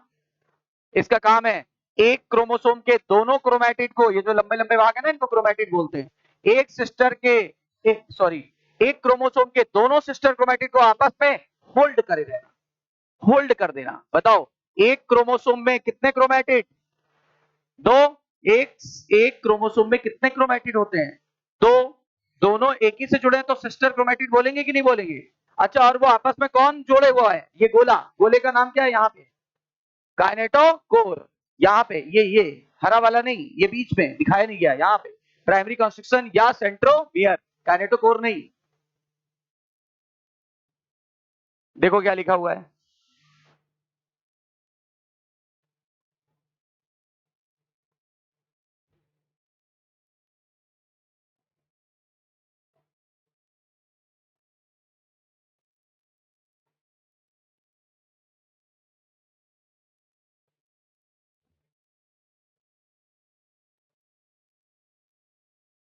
तो हर एक क्रोमोसोम डिवाइडिंग सेल में दिखाई पड़ेगा। प्राइमरी कॉन्स्ट्रिक्शन का दूसरा नाम सेंट्रोमियर। और कह रहा है सेंट्रोमियर के दोनों तरफ, अब सेंट्रोमियर के दोनों तरफ देखो ग्रीन कलर का स्ट्रक्चर बनाया गया है। ग्रीन कलर का स्ट्रक्चर जो है वो डिस्क शेप है, एक इधर डिस्क है एक इधर डिस्क है। उस डिस्क को क्या बुलाते हैं, उसको बुलाते हैं काइनेटोकोर। और काइनेटोकोर प्रोटीन का बना होता है, और स्पिंडल फाइबर की प्रोटीन का बना होता है, स्पिंडल फाइबर की प्रोटीन का बना होता है। देखो क्या लिखा हुआ है, प्राइमरी कॉन्स्टिट्यूशन यानी सेंट्रोमियर के दोनों साइडों पर एक डिस्क शेप स्ट्रक्चर होता है, नाम है काइनेटोकोर। काइनेटोकोर प्रेजेंट होता है। सेंट्रोमियर का काम hold to sister chromatids of एक क्रोमोसोम, मतलब एक क्रोमोसोम में कितने क्रोमैटिड होते हैं, दोनों आपस में जुड़े हैं, तो मैं कौन सा वर्ड यूज कर रहा हूं, सिस्टर की non sister, sister, sister chromatid, दोनों आपस में जुड़े रहते हैं। अच्छा, कह रहा है based on the position of the centromere, based on the position of centromere the chromosome can be classified into 4 types, 4 भागों में विभाजित किया जा सकता है। अगर बिल्कुल बीचों बीच हो तो क्या बोलेंगे, मेटासेंट्रिक। देखो बिल्कुल मिडिल में सेंट्रोमियर है। अच्छा, अगर कोई चीज मिडिल में है, जैसे यहाँ है ये और ये, तो बताओ ये इधर और इधर आर्म का साइज कैसा होगा, सेम होगा। तो 2 इक्वल आर्म या अनइक्वल आर्म, इक्वल आर्म। अच्छा, सब मेटासेंट्रिक में थोड़ा सा इधर से यहाँ खिसका दो, तो इधर वाले आर्म कैसे हो जाएंगे, छोटे, और इधर वाले कैसे हो जाएंगे, बड़े। तो क्या लिखा हुआ है, ये हल्के से मिडिल से इधर उधर चले जाएंगे। मिडिल से इधर उधर चले जाएंगे। परिणाम ये होगा, एक छोटा आर्म हो जाएगा और एक क्या हो जाएगा, लॉन्गर आर्म हो जाएगा। बोलो, एक छोटा और एक बड़ा आर्म। अगर छोटा और बड़ा आर्म लिखा है तो क्या समझ जाएंगे, सब मेटासेंट्रिक। अगर दोनों आर्म बराबर हैं तो क्या हो जाएंगे, मेटासेंट्रिक। अब सुनना, अब और ऊपर चला गया और यहां पे आ गया तो एक तरफ बहुत छोटा हो जाएगा, बना के बताएं। एक तरफ बहुत छोटा रह जाएगा और एक तरफ बहुत बड़ा हो जाएगा। बोलो, इसको बोलते हैं एक्रोसेंट्रिक। देखो लिखा है इसमें सेंट्रोमियर लगभग लगभग एंड पे पहुंच गया। कह रहा है किसी एक आर्म के पास पहुंच गया, किसके पास, शॉर्ट वाले के पास पहुंच गया। इससे क्या हुआ, एक बहुत छोटा होगा और एक बहुत बड़ा हो जाएगा। यहां वर्ड यूज किया था छोटा और बड़ा, यहां बहुत छोटा और बहुत बड़ा हो गया। सही है ना, तो इसको बोलते हैं एक्रोसेंट्रिक। अब कह रहा है टीलोसेंट्रिक क्या होगा। मान लो ये यहां पहुंच गया, एक तरफ आर्म है पर दूसरी तरफ आर्म है ही नहीं, तो इसे क्या बुलाएंगे, टीलोसेंट्रिक। देखो लिखा है telocentric chromosome has a terminal centromere. ये देखो सेंट्रोमियर टर्मिनल पे आ गया, टर्मिनल मतलब अंतिम भाग पे आ गया। कंफर्म है। अच्छा देखो, कुछ गुणसूत्र ऐसे भी होते हैं, कुछ गुणसूत्र ऐसे भी होते हैं। अच्छा जैसे ये देखो, ये मेटासेंट्रिक दिख रहा है कि नहीं दिख रहा है, ये सब मेटासेंट्रिक दिख रहा है कि नहीं दिख रहा है, ठीक है ना। और ये दोनों को हम बोल सकते हैं क्या, ये तो बोल सकते हैं एक्रोसेंट्रिक। और अगर बिल्कुल टर्मिनल पार्ट पे आ जाए, ये गायब हो जाए तो क्या बोलेंगे, राइट। अच्छा एक क्वेश्चन आ भी चुका है, छोटे वाले आर्म को पी बुलाते हैं, बड़े वाले को क्यू। एनसीईआरटी में आया हुआ क्वेश्चन है, आप पीवाईक्यू देखोगे तो उसमें मिलेगा। स्मॉल आर्म को क्या बुलाते हैं, पी की क्यू। अच्छा देखो, कुछ गुणसूत्र में, यहाँ 4 प्रकार के गुणसूत्र बने हैं, कुछ गुणसूत्र में प्राइमरी के अलावा एक और कॉन्स्ट्रिक्शन होता है, उसे क्या बुलाते हैं, सेकेंडरी। प्राइमरी के अलावा एक और कॉन्स्ट्रिक्शन होता है, उसे क्या बुलाते हैं, सेकेंडरी। उसे सेकेंडरी बुलाते हैं। क्या ये सब में होगा कि कुछ में होगा, सब में होगा कि कुछ में होगा, किस में होगा, 13, 14, 15, 20 और 22। हम लोग में 13वां पेयर, 14वां पेयर, 20 और 22, 21, 22। देखो ह्यूमन बीइंग में 13, 14, 15, 21 और 22 वाला पेयर कैसा होता है, जिसमें क्या पाया जाता है, प्राइमरी के अलावा सेकेंडरी कॉन्स्ट्रिक्शन भी पाया जाता है। कितने जोड़े हो गए, 5 पेयर। नंबर बताओ, 13, 14, 15 और इधर 21 और 22। ठीक है, देखो लिखा है कुछ क्रोमोसोम में होता है कि सब में, कितने पेयर में, 5 पेयर में। संख्या बताइए, 13वां, 14वां, 15वां, 21वां, 22वां। ठीक है, इसमें एक नॉन स्टेन्ड, नॉन स्टेनिंग मतलब जिसको रंगा ना जा सके। बताओ, प्राइमरी कॉन्स्ट्रिक्शन को रंगा जा सकता था, इसलिए उसके लिए कुछ नहीं लिखा था। जब इसको कभी रंगा नहीं जा सकता, जब आप एसिटो कार्बाइन से रंगोगे तो ये रंग नहीं लेगा। ये नॉन स्टेन्ड एरिया है कि स्टेन्ड, प्राइमरी बोलेंगे कि सेकेंडरी कॉन्स्ट्रिक्शन। और ये सर्टेन लोकेशन पे होता है कि अनसर्टेन, सर्टेन लोकेशन पे होता है। और इसके बाद का, इसके ऊपर देखा था ऐसे गोला, देखो नीचे पीछे वाले फिगर में ऐसे करके ऐसे, यानी ये तो प्राइम सेकेंडरी कॉन्स्ट्रिक्शन था और ये बाद का फ्रेगमेंट था, स्मॉल फ्रेगमेंट। इस स्मॉल फ्रेगमेंट को हम क्या बुलाते हैं, सैटेलाइट। क्या बुलाते हैं, satellite. Small fragment is known as, secondary constriction के ऊपर का स्मॉल फ्रेगमेंट क्या बुलाते हैं, इसे सैटेलाइट बुलाते हैं। और यानी कि इस तरह के क्रोमोसोम को सैट क्रोमोसोम बोलते हैं। तो ये कौन से क्रोमोसोम है हमारे पास, सैट क्रोमोसोम, जिनमें सैटेलाइट हो उसे सैट क्रोमोसोम। माइक्रोबॉडीज, माइक्रोबॉडीज क्या होती है, माइक्रो मतलब और बॉडीज मतलब बॉडी, छोटी छोटी छोटी छोटी बॉडी होती है जो सिंगल मेम्ब्रेन से घिरी रहती है। कितने मेम्ब्रेन से घिरी रहती है, सिंगल की डबल। देखो कह रहा है ढेर सारी मेम्ब्रेन से घिरी हुई छोटी छोटी छोटी छोटी वेसिकल्स लाइक, यानी छोटी छोटी बूंदनुमा बॉडी पाई जाती है। इन्हें क्या बुलाते हैं। अब पता है कंफ्यूजन क्या हो जाता है, यहां से एक बार क्वेश्चन पूछा गया तो बच्चों ने सोचा इसमें बहुत सारी मेम्ब्रेन से घिरा हुआ है, जबकि ऐसा नहीं है। कहना चाहिए मैनी, लगा देना चाहिए कॉमा, मैनी मेम्ब्रेन बाउंडेड। और ये भी बोलना चाहिए मैनी, यहां लगा देना चाहिए सिंगल। मैनी यानी संख्या में कितनी बॉडी होंगी, बहुत सारी, लेकिन मेम्ब्रेन कितनी होगी, सिंगल। कंफ्यूजन यहीं से होता है स्टार्ट। मैनी संख्या में कितनी होंगी, बहुत सारी। अच्छा इसमें मेम्ब्रेन कितनी होगी, मेम्ब्रेन कितनी होगी, सिंगल। अच्छा छोटी छोटी होंगी, इसलिए वर्ड क्या आ रहा है, माइक्रो। और छोटी छोटी बूंद जैसी बॉडी होंगी, उन्हें बुलाएंगे वेसिकल। और इसीलिए इसका नाम क्या पड़ा, माइक्रोबॉडीज। माइक्रोबॉडीज में क्या भरे रहते हैं, बहुत सारे एंजाइम्स, और ये प्लांट में होता है कि एनिमल में कि दोनों में होता है। और इसका बेस्ट एग्जांपल बता दें आपको, बेस्ट एग्जांपल बता दें, परऑक्सीसोम और ग्लाइऑक्सीसोम। और याद करो परऑक्सीसोम में दो एंजाइम पाए गए थे, एक कैटालेस और एक परऑक्सीडेज। और याद करो प्रोस्थेटिक ग्रुप में पढ़ा था, इसके पास एक प्रोस्थेटिक ग्रुप होता है जिसे क्या बुलाते हैं, हीम। क्या बुलाते हैं, हीम, जिसे हीम बुलाते हैं। बताइए माइक्रोबॉडीज के दो उदाहरण, परऑक्सीसोम और ग्लाइऑक्सीसोम। परऑक्सीसोम और ग्लाइऑक्सीसोम। परऑक्सीसोम में कितने एंजाइम पाए जाते हैं, दो, पहला कैटालेस, दूसरा परऑक्सीडेज। इनका प्रोस्थेटिक ग्रुप का नाम हीम। इनका प्रोस्थेटिक ग्रुप का नाम क्या था, हीम। इनके प्रोस्थेटिक ग्रुप को हीम बुलाते हैं। इतनी बातें क्लियर हो गई, इतनी बातें क्लियर हो गई, हो गया यहां तक। तो ये हमारा सेल वाला चैप्टर क्लोज हो गया। कुछ इसके देखते हैं कुछ क्वेश्चंस करके।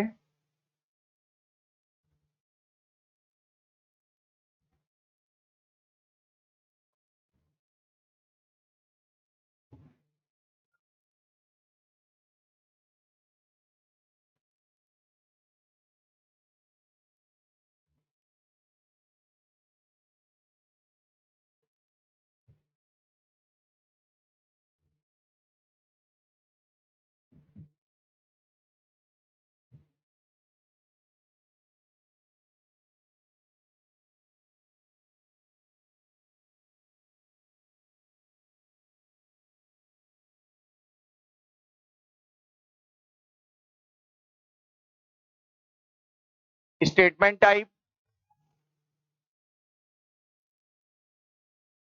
Statement type question.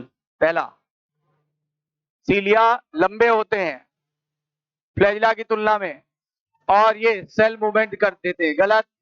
गलत हो गया। दोनों बोल रहे हैं both prokaryotic and eukaryotic flagella are structurally similar, गलत। यानी क्या, फर्स्ट भी इनकरेक्ट, सेकंड भी इनकरेक्ट। किसमें दिखला है, फोर्थ, ठीक है ना, फोर्थ ऑप्शन।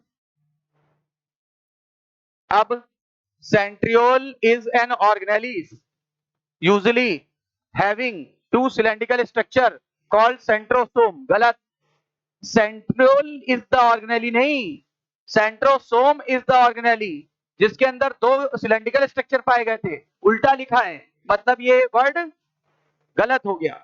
अच्छा, पीएनएस यानी पेरी न्यूक्लियर स्पेस 10 से 50 नैनोमीटर का था, ये सही है। तो ये गलत, ये सही। कौन सा ऑप्शन, हाँ सी ऑप्शन। हर एक क्रोमोसोम में इसेंशियली प्राइमरी कॉन्स्ट्रक्शन होना ही चाहिए जिसे काइनेटोकोर कहते हैं,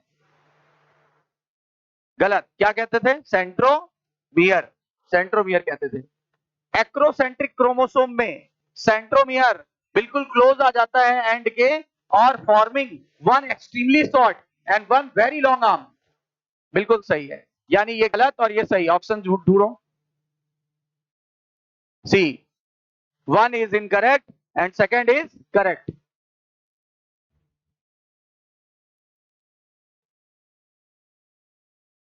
अब ये सर्जन रीजन का एक तो करें आज के टॉपिक का।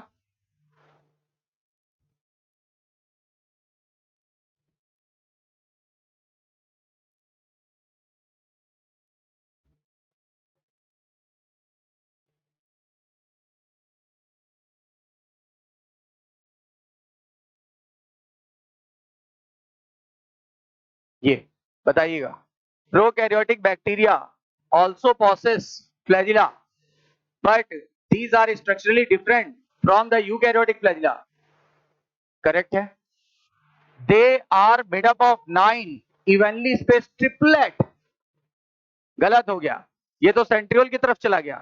तो असर्जन सही है, रीजन गलत, ऑप्शन,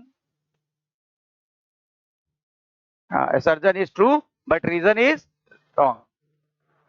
ये बताइएगा जरा, centriole arrangement of microtubule is referred to as 9+2 array. अच्छा सर्जन ऊपर रह गया, ये लो. Core of centriole are called axoneme. हाँ, कोर को क्या बोला था? सेंट्रियोल की कोर को एक्सोनिल बोला था कि सीलिया और फ्लैजिला के. तो ये किसके लिए लिख रहा है? तो गलत हो गया ना, ध्यान से बिल्कुल. फिर region, centriole arrangement of microtubules is referred to as 9+2 array. नहीं, 9+, तो दोनों ही गलत हो गए. कौन सा option? Assertion and reason both are wrong. D, D ना.